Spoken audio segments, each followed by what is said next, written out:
Why was the tank at Saigon's presidential palace symbolic?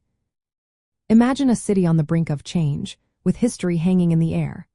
On April 30, 1975, that moment arrived in Saigon, now called Ho Chi Minh City.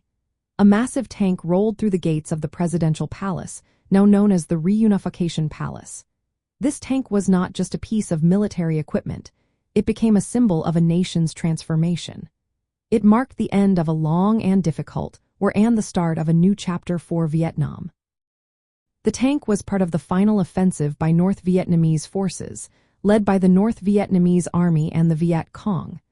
They wanted to take control of Saigon, the capital of South Vietnam, and reunify the country under communist rule. The tank involved was a T-54B, a powerful Soviet-made vehicle. It was commanded by Viet Cong Than during the attack.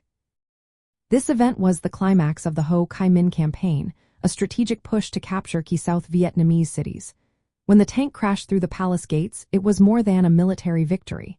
It was a visual statement that the war was over. The image of the tank at the palace became iconic worldwide.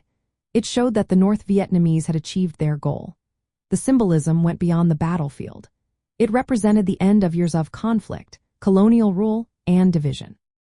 It was a sign that Vietnam was finally united under one government. The tank also symbolized the resilience of the Vietnamese people.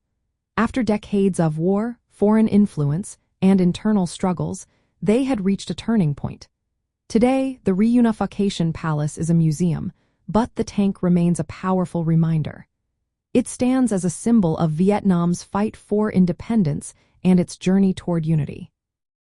The image of that tank is etched into history as a sign of victory, change, and hope for a better future.